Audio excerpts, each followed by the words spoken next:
Welcome to the Alphagenix Podcast, where every week we speak to incredible individuals from the world of health, well-being, biohacking, longevity, and of course, men's health. And today I'm delighted to introduce Dr. Hussain. Of course, Dr. Hussain, we met on Steph's Packed Lunch, Channel 4, a few months back. How have you been? Really well, thank you. And thank you for having me on this podcast. Appreciate having the platform. No problem at all. So we're going to sort of dive in, aren't we, to men's health, which is something we talked about on the show.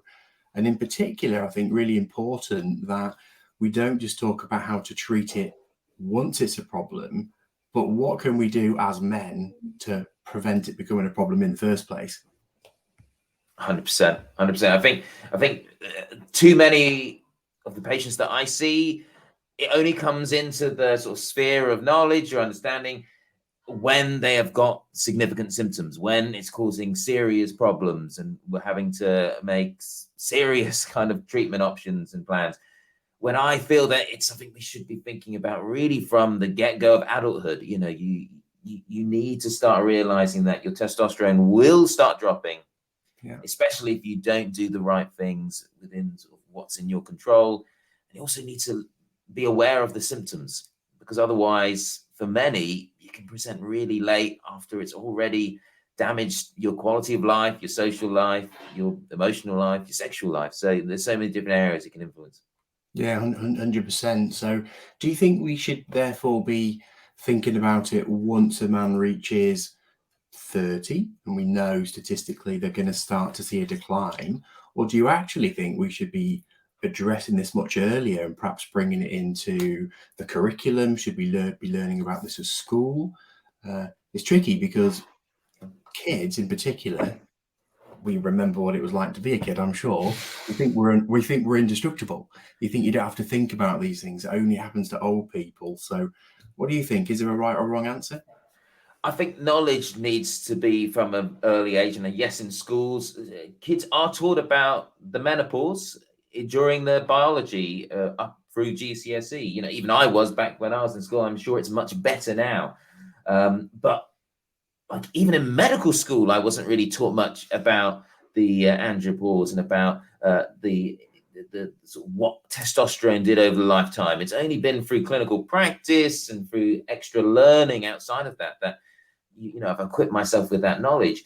And that's surprising, isn't it? That even sort of within the medical profession, it's not given enough of a focus. So 100%, I think education at schools, but I think as an individual, it's something that I wish I was thinking about from really adulthood, so 20 onwards, because yes, it's great to be doing stuff once it's already dropping, but I'd love to know, how do I stop it dropping in the first place? Yeah, absolutely. And you did right about that. I hadn't thought about that because, of course, the menstrual cycle, pregnancy, birth, menopause are things that we're taught in biology, as you say. And yet, although we acknowledge that puberty happens to both sexes, we don't then talk about the problems that happen at the other end of life. And when you say it out loud, you kind of think, well, that just doesn't make any sense, does it?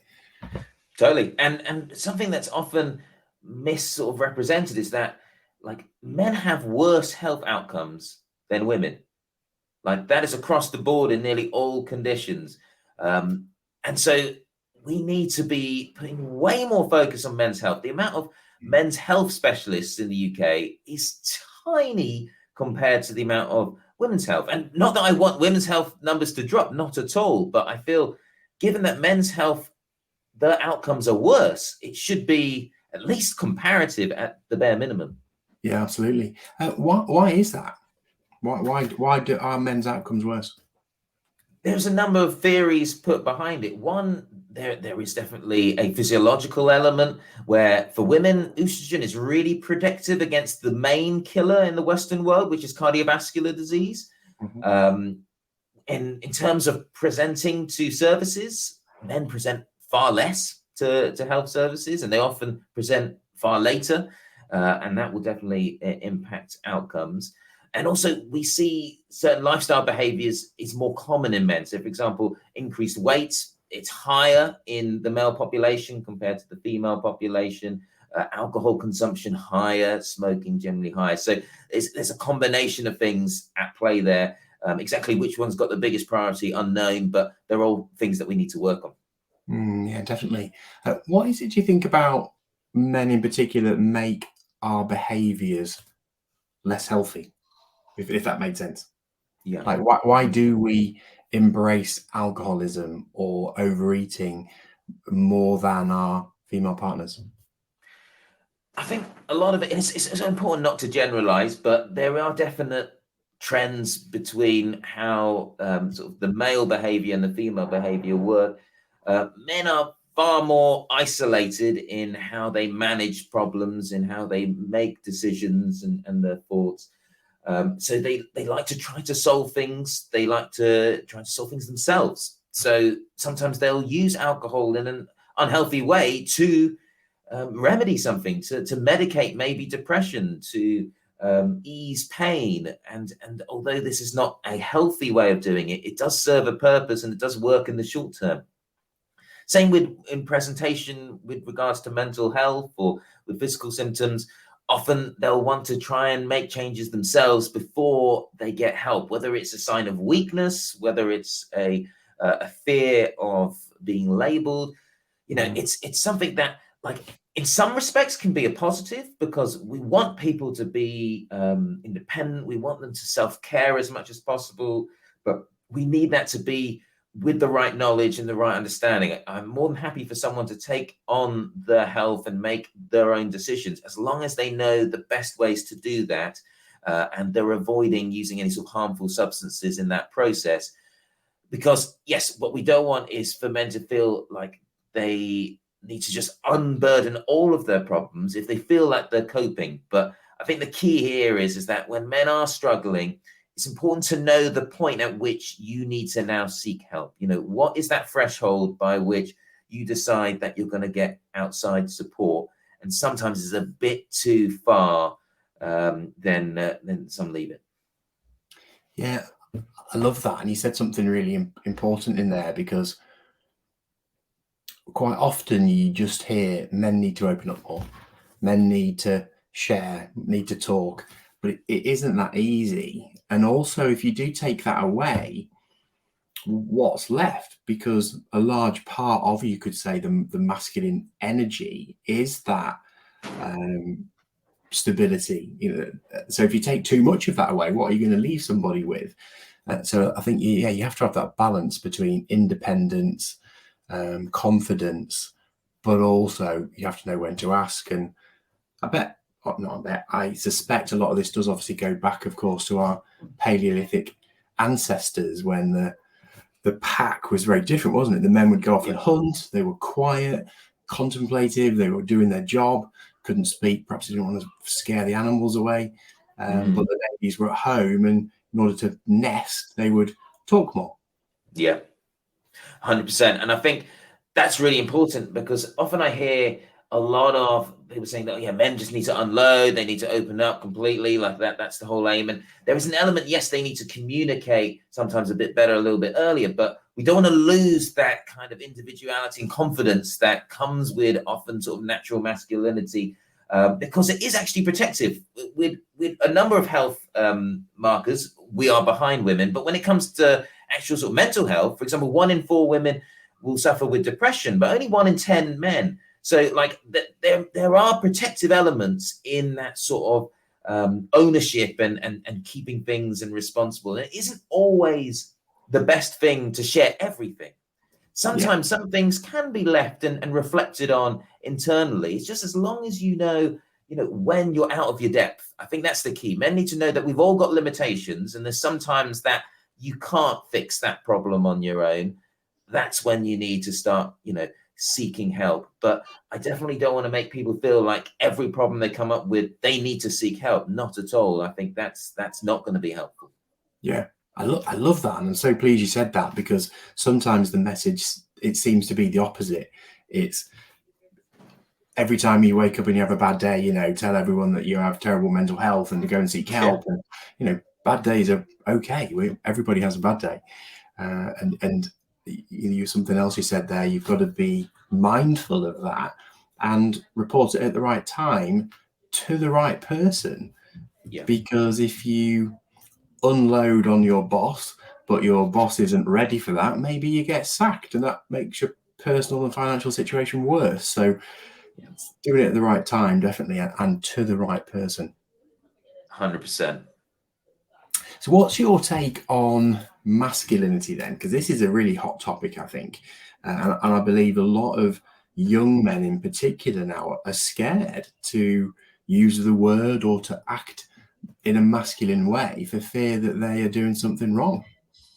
Yeah. Do you know what? This came up on the show in one of the lowdowns. So I work on Steph's Pack Lunch, and we talked about masculinity, and I'm very much in the camp that masculinity is not something that should be a dirty word. It's not a bad thing either. Like, for someone to have masculine traits, there are a lot of really positive things about it. The confidence, the creativity element, the sort of ability to forge bonds. I think this is really important masculine traits that like, I feel it's important we don't overly sort of attribute that all men need to conform to these masculine traits. But when these traits are present, that's not automatically a negative either.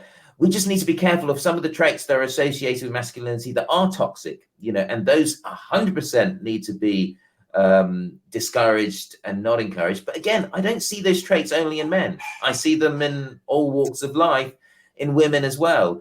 And sometimes they're more a product of the environment that the person is in and the coping strategies that they're developing that sometimes turn out to be too toxic, rather than an innate masculine trait, which I think is unhelpful. Because what I find is those traits come about in certain environments, and it's at the moment, with the way society is structured, men tend to dominate those environments. So I wonder whether it's not even the biology that's driving it, but it's in fact the social structure that's driving that. And as we see more women, touch wood, taking up more senior positions, more stressful roles, then 100%, we're going to unfortunately see more of those traits come out, which start off as a coping strategy, but they're unhelpful and they lead to sort of more damage than good.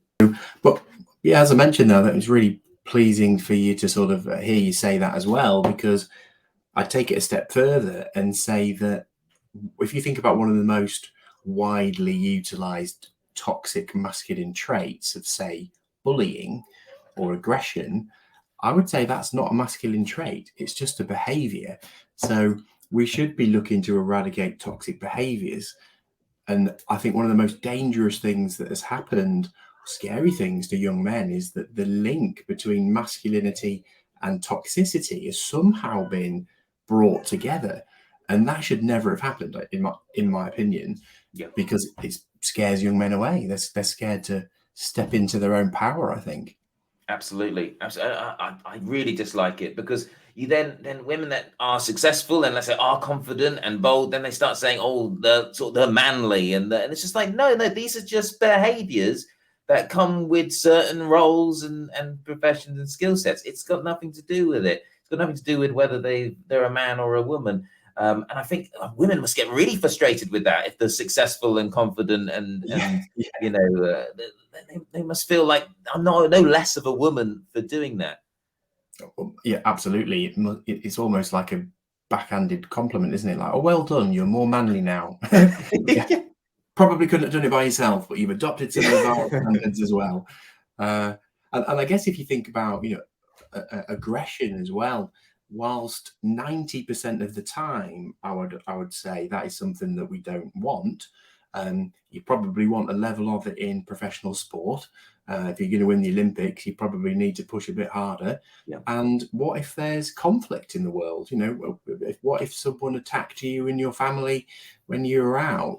Probably then that wouldn't be seen as a bad thing. So it's just a behavior that should be utilized sometimes. Thankfully, or hopefully not very often. But again, I don't think that has to be linked just to masculinity again.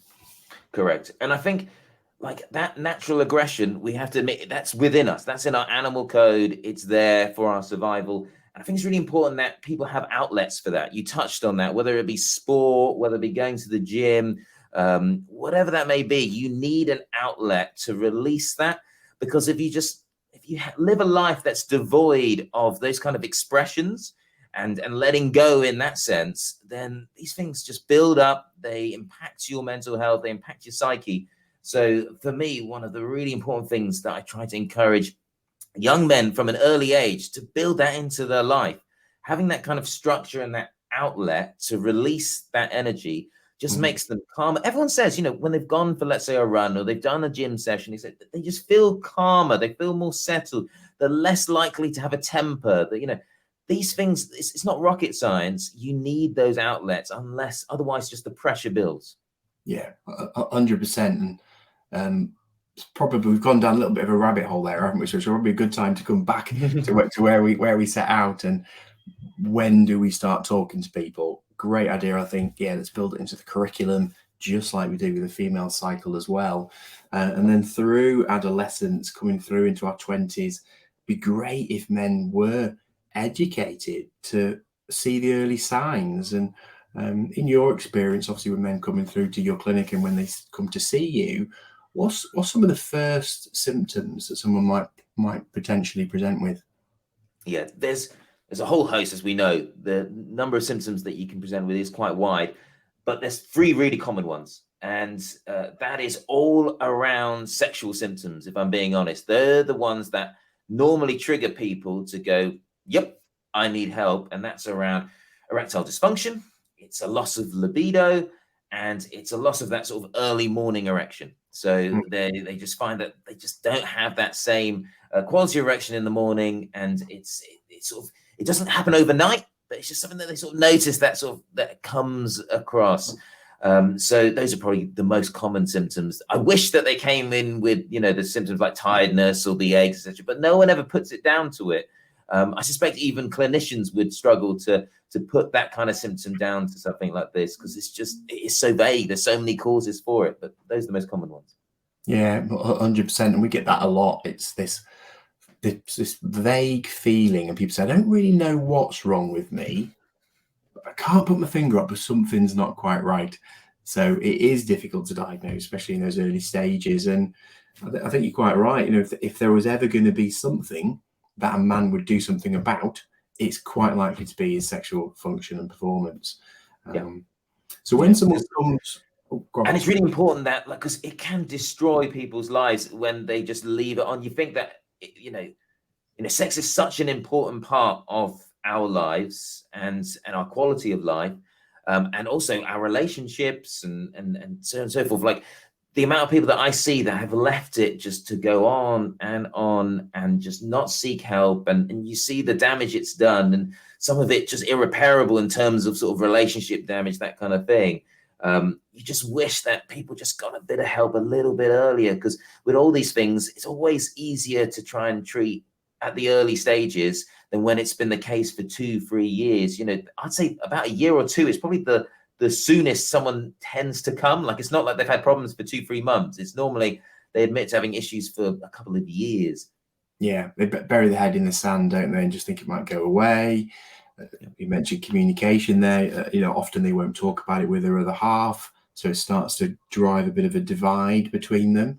And as you mentioned, sex is so important.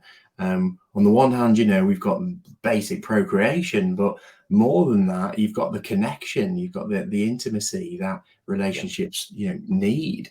And when that disappears, and we get it quite often, and a man will feel distance from his partner, doesn't want to talk about it.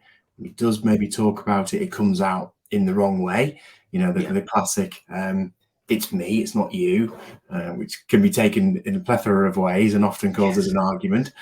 So one thing we say is, that if a lady or indeed a man sees their partner and they have a headache one too many times, have a real gentle word with them, have a conversation to say, is everything okay? Do we need to talk about anything? But it's a difficult subject to talk about, and it is. Why do you think it is? Because all creatures on the planet have sex. 50% have male genitalia, 50% approximately have the opposite. Why don't we talk about it? It's a really good question. Definitely culturally, there are variations. Some cultures are far better at talking about sex very frankly and openly than, for example, British culture. It's still very much taboo, people just openly talking and discussing about it. I remember like when we on Channel 4, when we have like whole like sex clinics, like even then, like we're schooled on all the things we can't say, like the list is quite long. Wow. And you're just going, wow, like we're having to be so careful about the words that we use and terminology when it should be just a lot more relaxed, in my opinion. I think the conversations between partners about sex is so difficult because there's just so much more wrapped up than just the man's performance in terms of erections. There's a lot of self-confidence from both sides, and sometimes confusion as to what's causing this. It tends to happen later in relationships. As we know, testosterone drops with time, and so therefore people may feel that it's just a natural loss of the passion, loss of that connection, when in reality it may well not be. So yeah, like it's a minefield. It's an absolute minefield. My one tip is, and often what I'll do is, when, let's say, the gentleman comes to see me on his own in the initial appointment, I'll get him to bring his partner, be it a female partner or a male partner, to come in next time, just to have a discussion where I can explain that, you know what, these kind of symptoms, they're common. Even if it's not caused by low testosterone, there's lots of other causes. And the vast majority of men, no matter what they say out in public, would have had issues with erections at some point in their lives. There will be barely any that haven't gone through a patch of bad erections. Like that, I can tell you straight, okay? And as soon as we realize that you're not the only one, because people think that like the one of like maybe 1 out of every 30, and like the rare commodity that's not performing, and they should be, they should feel bad and etc. But no, like it is really common. And as soon as you do that, you can just start to think, okay, let me address this. What can I do in my lifestyle? What tests do I need to get? What can be improved and enhanced, let's say vitamin-wise, hormones, etc. Like if we could just have a frank conversation about it, where we can touch base on those things, it'd just be so much easier than people stressing about it. One actually really just a case that I want to tell you about. So a patient came in about something completely different. Okay, completely different. And he was just talking through. We spent the 10 minutes. I saw the problem. And then he moved a little piece of paper onto my table, which said on it, pill for sex. That's all it said. He couldn't even say the words. He just had a little piece of note that just said it. And he just popped it on the table and just looked at me, just hoping that I would prescribe him the Viagra or some alternative. And you think that's just how difficult it is for people to communicate. That I bet you that was his main problem. But he just talked about something else that was really quite minor. I did wonder, why was he even there? And he just moved just a little slip, a little note, just saying pill for sex. And I just remember thinking, wow, like you feel, even to just one guy to another in a confidential space, to a clinician, even then people don't feel like they can communicate it. Yeah, openly talk about it. Did you write like a little note back again? Well, prescription, obviously, but yeah, no, like it was really difficult actually to have like a open conversation. It took a bit of time, but I actually booked a follow-up appointment with him, because it would be wrong just to give him a pill for sex, because who knows what the problems are. Viagra is just going to cover some symptoms, but it won't treat, for example, a testosterone deficiency. It won't sort out excess alcohol if he's drinking too much, or weight problems. So like it'd be wrong to. And I think it's important that people realize it needs to be holistic. It needs to be a full assessment. These things can't be solved quickly. These problems are complex and they need to be unpicked. That's a good point, I think, as well, because you do hear often the NHS in quite a negative light when we're talking about testosterone. But as you say, this is a big issue, and GP and the NHS has 10 minutes or whatever they have, to do the entire assessment and write their notes. So I don't think you can get enough detail in that time. How do you deal with that in your clinic? With a massive challenge, I'm not going to lie. Often I'll do multiple appointments. It won't just all be done in 10 minutes. I'll start off the discussion, find out the patient's ideas, what they're concerned about, And I'll just start sort of a kind of investigation process. We would have done an examination, because I think that's really important. And it's an art that's starting to be lost, if I'm being honest, especially with sort of this telephone first approach, because you do need to examine the patient, and you do need to examine the external genitalia. That is really important, to just check the testicular size, check the abdomen for any masses there. And you need to do a series of blood tests. And that's going to include a number of things, from thyroid tests to full blood count to looking at key hormones, including testosterone. Testosterone is not the only one. You'll look at a multiple. And it's important that you have that kind of all-round assessment, because erectile dysfunction is not caused by one thing. It genuinely is caused by a dozen things. So you do need to have a proper history, a good examination, and a set of blood tests. And then what we'll do is then we'll bring them back for a follow-up appointment, where we'll then discuss the results and discuss the plan going forward. And it's becoming more and more of a challenge. I'm not going to lie to you, under the increased number of appointments and the lack of staff, it's shortcuts are having to be made. And so I'll never sort of think negatively of any GP that does it in shorter space of time and rushes through it, because I understand it's a balance of either you do things quickly and you get to help more patients, but maybe not with the same thoroughness that you'd want, or you stick to keeping things thorough, but then there's some people that aren't even going to get an appointment or aren't even going to get heard. I don't know which one's the better option. I don't really want to pick between the two. It's not great. Absolutely. And I guess the other thing is that the skill in being a general practitioner is you know a little bit about a lot. So it would be wrong of us to assume that every GP can be an expert in men's health and women's health and cardiac health and physical activity and nutrition. It's just not possible.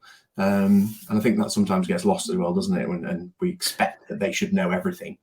Definitely. And I think in particular in this area of testosterone and testosterone deficiency, like it's something that it's only been recently that we've had any form of kind of clear guidance. Like before, it really was kind of like the Wild West, where no one would agree to anything. There was every association seemed to have a different take on it, different numbers, different cutoffs, and we're sort of sitting there going, just tell us what to do, and we'll do it. In the last couple of years, at least, the British Society of Sexual Medicine has given us some kind of guidelines. It's by no means going to be perfect yet, and it's going to take time for it to improve as research develops and as more focus is brought onto it. But at least we're in a better position than we were more than 2 years ago. So to those people that have had bad experiences in the past, I would recommend revisiting it. Because we do have more structure now. It's definitely not perfect, and I think no part of medicine is ever perfect, because it's always on an evolutionary cycle. But it's a hell of a lot better than before. Yeah, if we didn't evolve, I guess we'd still be using leeches for everything. Absolutely. Yeah. So with ED, then, if we can just stay there for a moment, and I think we've got younger men experiencing it now as well, haven't we? Is that diet, recreational drugs, alcohol, porn addiction? Like, with the people that come to speak to you, does one of them stand out? Yeah. What are your thoughts? So all of those contribute. You absolutely nailed it with the key ones. I would say probably the most common, if there was one thing for, in particular, men between the ages of 25 to 40, it's the physical activity element. It really is the movement. All these other things contribute, in particular as well. I'd add cannabis as well, because cannabis use does have a significant impact on testosterone. But it's physical activity. We see a significant drop sort of post sort of mid-20s.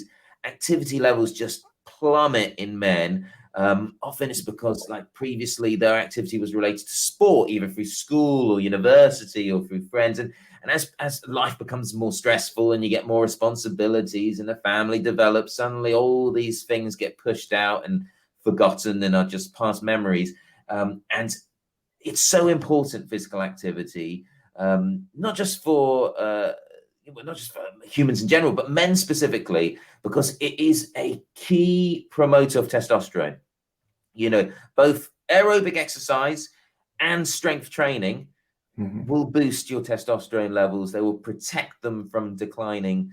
and they will help your health in a number of other ways. And one thing that I do see a lot is the people that are coming in more often than not, they are really struggling to fit in any form of activity into their life. And it's the one thing that I would explore. It's the one thing I'd explore more than anything on how to improve. Obviously, I'd want you to reduce your alcohol, improve your diet, lower your weight. You know, those things are all great. Don't get me wrong.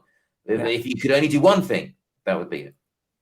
I love that. Yeah, I think that's quite a powerful lesson to hear for anybody listening. You know, if there was one thing, what would you focus on? It's going to be, you know, exercise. And quite commonly, you know, I guess the pushback is going to be, I haven't got time.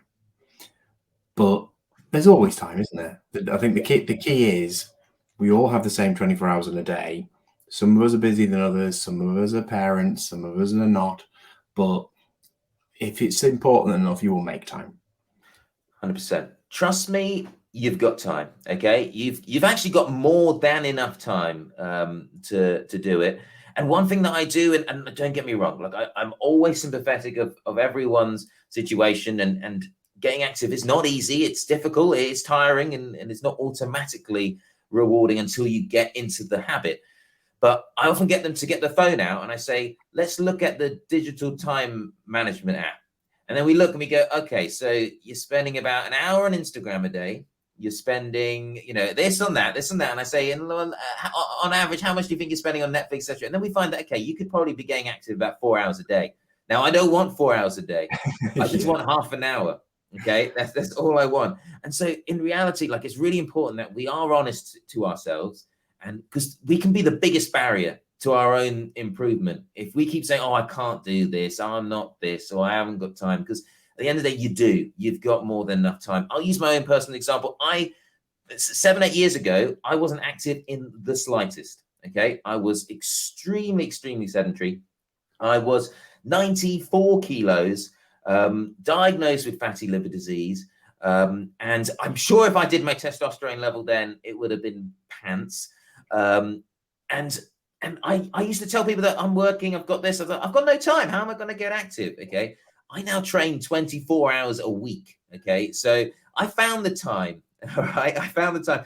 And it just makes you realize that all the things that you said that you don't have time for this, don't have time for that. Of course, I've got the time. Now, I don't want you to train for 24 hours a week, but that's merely just stating that, you know, if it matters and if you care, then you've got lots of time, you know. Yeah. And think about how can you just engineer it back into your life? You know, exercise doesn't have to be going to the gym and doing a half an hour workout. It can be just in your day. Let's say if you drive to work and it's too far to cycle or walk, then just park up 15 minutes further from work and walk 15 minutes there and walk 15 minutes back. It could be when you're brushing your teeth, do squats for 2 minutes. Because firstly, no one brushes their teeth for 2 minutes, even though that's what the recommended amount of time is. So put a stopwatch on. So you're going to hit 2 goals. You're going to actually get clean teeth and you're going to get really strong quads. Waiting for your tea to brew. Okay. Anything under 4 minutes for tea brewing is rubbish for a cup of tea. So give it the 4 minutes and, you know, do some strength training there, you know, do some movements there in those 4 minutes, put on a video and follow that along. You know, there's always time to get in those snacks. And there's also time to get in proper stuff and really just boil down to find a movement you enjoy. You know, if there was a sport that you loved, if you used to love football, join a five-a-side. Mm-hmm. Do you know what I mean? Meet up with some lads, maybe do it amongst friends or find a new group and do it that way. Just spend less time making excuses and more time creating that habit. And the key thing is start off small. Mm-hmm. I didn't start off and went from nothing to 24 hours in the week. Honestly, the first stuff I did was just I walked a bit more. I did like 15 minutes of walking. I would just walk with my wife in the evening. And we would do that just 15 minutes. I know it wasn't solving my problem. I was still 94 kilos. I didn't suddenly like just drop off weight, but I got that habit ingrained. Yeah. And when you get a habit ingrained like that, it becomes what's called a keystone habit. So it was now part of my identity. My identity now was to get healthier. So then all these other little habits came on. Okay, I decided that I'm not going to eat any more takeaways just because I've had a really long shift at work and I'm knackered. I'm going to just plan ahead and have more healthy stuff in the fridge. It then became, okay, I'm going to, you know, invest more in my health and get an exercise bike, or I'm going to do, you know, it's about starting small and then building up those little steps. And then eventually you'll look back 5 years and you'll be like, wow, I've come that far. Yeah, what a change. You chose two of the things I say all the time as my days when I was practicing physio: making a cup of tea, brushing your teeth. You know, there are times when you're not doing anything else. So why not utilize that time efficiently, do something else, and you've got that beautiful habit stacking that you can do. You do that anyway, add something positive in, create a new habit. You mentioned something before though, which was about the negative self-talk. You know, we have to stop that, and that, I think you hopefully will have some good insight there, because one, you said you have changed your health, but also you're a keen runner. And I think in distance running, there must come a time when you start having negative self-talk. So what tricks have you got there? Yeah, like, and I see it a lot. So I run an NHS lifestyle clinic where we try to support people in making those changes. And that negative self-talk is the most common sort of thing that you'll see amongst this group of patients. You know, they have talked themselves into an identity which is going to lead to poor health. And it's so important that you learn how to control that self-talk. And the key element is in creating an identity for yourself. Mm-hmm. And I know maybe it sounds a bit cliche, but everyone should have, if they ask someone and said, you know, what is your identity? You should be able to answer that quickly and confidently, you know. And for me, my identity is someone, I'm an adventurer. I want to push boundaries. I want to push myself and evolve. Okay, that's my identity. So that's why I got into long distance running. That's why I got into long distance triathlon, because it suited that identity. That was the end result of all these little changes. The identity started from when I decided that, look, I didn't want to be an overweight, stressed, sufferer of fatty liver disease GP. I didn't want to be that. That identity that I had acquired did not fit with my mental image of myself. So instead I thought, okay, like, what do I want to be? Just sit down and think, what do I want to be? And it's not about looking like someone, you know, not about looking like a picture in social media. It's about thinking, you know, what is the person that I want to live? What's the life that I want to live? For me, I wanted to push boundaries. I wanted to test myself. I wanted to see what I could do. And as soon as you have that identity switch, you then start to want to form habits that mirror that identity. And when you do actions against that identity, let's say I decide that I'm not going to go for a run, or I'm not going to do that bit of training, I'm having to tell my brain that we're not that identity today. We're not that. Mm-hmm. And that cognitive dissonance is actually quite painful for me to say that, oh, okay, I'm going to sack off that long ride. I then have to tell myself, okay, well, yeah, you're not feeding that identity, are you? So trust me, for those 22, 24 hours that I train in order to compete, do I want to do all those hours? Hell no. There's times when I get up and I'm like, oh God, really? Like, yeah. I can't be bothered. But I promise you, literally within 30 seconds of doing it, I'm already, yeah, this is amazing. Yeah. This is amazing. Like, you know, it's so quick how you just like, I'm so glad. And then no one has ever done a run, a cycle, a strength session, whatever, and gone, oh God, I wish I didn't do that. You know what I mean? They don't do that. So true. So true. Yeah, you get that real positive feeling, don't you? And I think we were probably put on the planet then with the same mission, because I'm the same. I just want to see what I'm capable of. You know, I want to be the best husband, the best father, the best businessman. I just think we were put on this planet to learn, to push the boundaries, and as you said, it evolve. So yeah. I totally get that.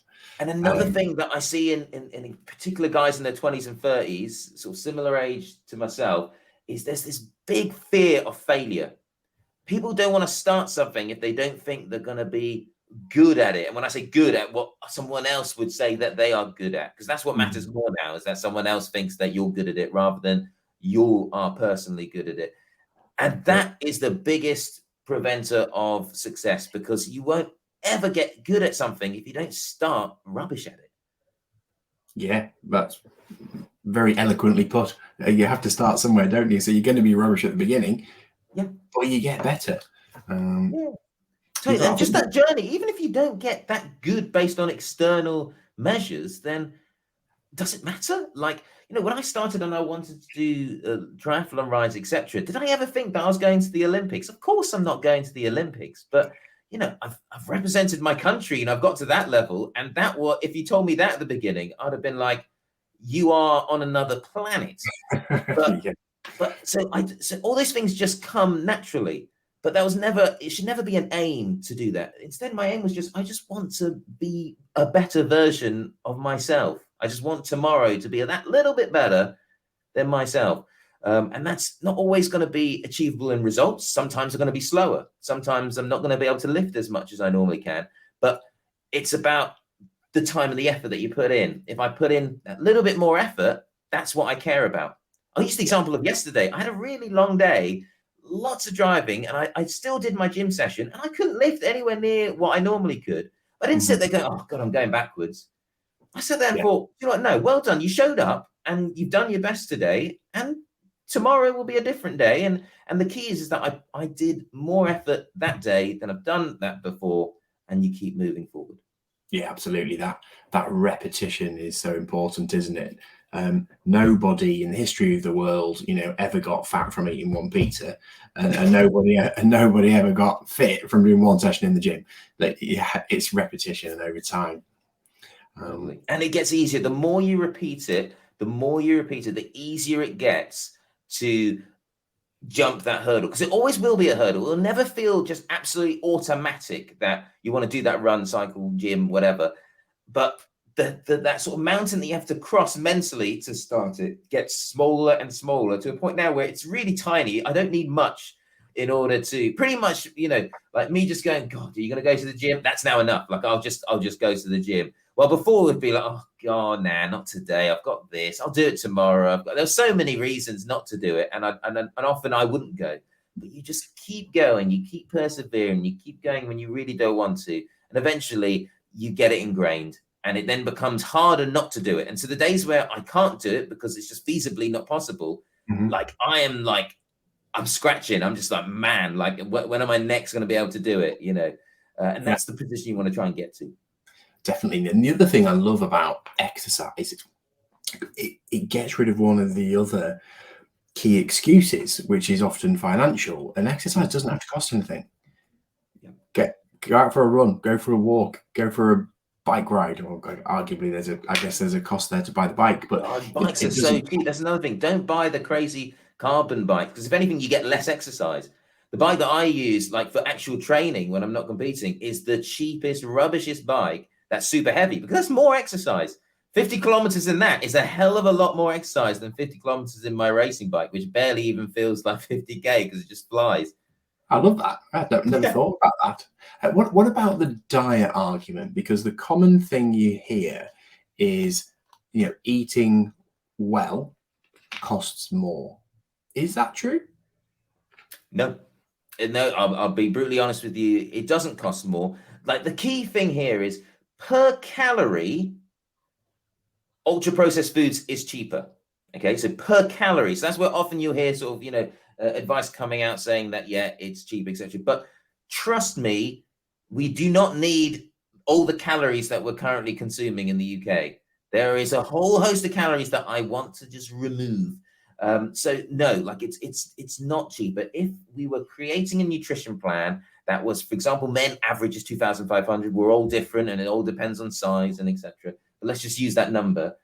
So we want to create a nutrition plan to 2,500 calories. The healthier diet would be cheaper. Okay, if we set it at 2,500, because trust me, if you asked me to create a plan using just processed foods to your 2,500, there wouldn't be much there, because you'd realize just how packed full of calories it is. I would struggle to get 3 meals of processed food into your daily plan. And do you know what? It's really important, because processed food consumption in the UK is ridiculous. Okay, so the most recent study that looked at this said that in the UK at the moment, 50% of the food that adults eat is ultra processed food. Okay, 50%, right? And In Spain, it's 14%. Okay. In France, it's 12%. Okay. Portugal, 11%. So like, this isn't an excuse of modern world. And in America, it's 70%. I have no idea, like, when do they even see a vegetable before it's been sort of processed and reconstituted? And we're heading that way. That's the problem. Pretty much, America is basically us in 15, 20 years' time. And that's awful, because ultra-processed food, it's so difficult, because they're so calorie dense, they're so nutrient sparse, that all that's going to end up happening is you're going to accumulate fat, you're going to lose muscle, and your testosterone is going to just go for a deep dive. Yeah, 100%. On that list, then, were we second? Yeah. So in the whole world, the 202 countries, or however many there are, depending on where you draw the lines, we're second. Yep. We are second. And the main reason that the authors put down to why the US and the UK were so high up was that we didn't have a very well-established food culture. So in both, how we eat and what we eat, like, for example, in France and Spain, like, food is like such an important part of life. They spend a quarter of the income on food, while in the UK, it's about 10%. So like, food is more just fuel in the UK. You just buy food just to keep sustenance and maybe a little bit on taste. In Mediterranean countries, they still use food as medicine. You know what I mean? Like, when they're unwell, they'll still use certain foods, certain meals to try and remedy those things. For cultural gatherings, like, preparing freshly cooked food is the way they go about it, rather than getting those sort of, let's say, party things from the frozen section that you can then put in the oven. Like, it's such an ingrained part of their culture that they have been protected from big food, because in the UK and the US, big food have taken over. And if you look at the sugar concentrations in some of the processed foods that we have, it is madness. On Steph's Pack Lunch, I actually brought out a whole load of different foods. I got people to guess, how many sugar cubes do you think is in there? And like, in one of the ready-made meals that we had, it had nearly 9 cubes of sugar. So that's a day and a half allowance. So that's your day and a half allowance of sugar in one ready-made meal, which, if you looked at it, it was tiny. That would not fill me up for lunch. I'm sorry. Like, I wouldn't even have that for lunch. It was so small. And they do it because it's not their objective to make you healthy. It's their objective to sell lots of that product. And to sell lots of the product, they need to make it as tasty as possible. And our brain is wired to love really sugary, salty, fatty foods, because we're still wired to live in the savannah where food is sparse. And the evolution will take hundreds of thousands of years to adapt to what we're living to now. And that's really causing so many issues up and down sort of the health sphere. Yeah, you've got to wonder whether, one, you would want to evolve to be able to do this, and two, would we manage to last that long eating that way? But that's fascinating what you said about the food cultures. I've never thought about that, but bang on. When you go around pretty much any other country, there's so much of the family unit is around being together, eating together, sharing the food. And that's really a lovely way, I think, for us all to try and something lovely we can incorporate into our lives. Yeah, I often talk about the French paradox in my lifestyle clinic, and that's where in France, on average, the daily calorie consumption isn't that far different to the average UK calorie consumption, yet the obesity rates are far lower, and that's all down to how they eat the food. So let's get rid of the what they're eating. We've already talked about that, but to the how they're eating the food. And for example, it's still French law that they have specific lunch hours. In those lunch hours, it has to be taken. Emails can't be sent, including also even outside in the evenings and on weekends. They have strict laws where you cannot send emails in those instances. And so when they have their lunch, they don't have it at the desk quickly, highly stressed. They take their time. They have a proper lunch break. Many of them will even go home because they still live quite close to where they work, and they'll have a freshly cooked meal, a really simple but nutritious meal. And that's why we see this difference, because we know that if people are eating food quickly, in a stressful environment, and you may think that, okay, reading emails, that is stressful. Trust me, you having to process all of that and going through that, naturally, your brain will just configure that as stress. You get a release of hormones like cortisol, which, what is it going to do when the body is stressed? It wants to be safe. It wants to store away because it thinks that, oh, we're stressed, maybe famine's coming. And so you end up storing a lot of that nutrients as fat when you should be just eating it slower, mindfully, taking your time. Because one, when you eat slower and mindfully, you eat less. But two, your body's going to be better able to utilize that energy source rather than being in a stress state and resulting in weight gain.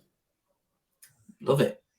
I love the whole conversation we've had today. It's been far-ranging. We've gone all over the place, touched on some incredible topics, and I suspect we could chat for hours and hours and hours. But if you had to kind of sum up, and you said one about physical activity earlier, but if there was one thing that you could leave the listeners with, what would it be? And then how can people find you? What channels are you on? Thank you. The one thing that I would say is that you are in control of so many different aspects of your health and your health outcomes. You need to think about not just the Hussain of today or you of today, but you need to think about you in 10 years time, in 20 years time, you when you're a 70, 80-year-old, and lead the identity and the lifestyle which matches up to those visions. Whatever you want to be at those stage points, you need to start leading that identity now. And you need to put aside and really rethink of all the things that you think you can't do and start building on the small, tiny things that you can do and start really small and go from there. And the key is you have to keep going. You build that little block, you put on another block. And if you keep doing that, I promise you from personal experience, you will get so much further than you ever thought was possible. Love that. Yeah. So there's a famous quote, isn't there? I think it was, I don't know who it was now. Journey of 1,000 miles starts with a single step, or something like that. Exactly. And I think the other thing you said there, which is really powerful, is start with the end in mind. Where do you want to be in 30, 40 years? Is it a healthy husband or wife who's looking after their grandchildren and still going on holiday around the world? Or do you want to be stuck on the sofa and can't even, walk to the car? Precisely. And even if, let's say, you are recently started a medication or a treatment, etc., that doesn't mean that these lifestyle things you don't need anymore because you've got the other option. No, like this is there for absolutely everyone. It will make that treatment more effective. It will make the outcomes better. It will reduce complications. So you've got to really do the most that you can. And then the clinician will then respond and do the most that they can. Because what I found in experience, those that really look after and take care of their own health, often the clinician then buys into that.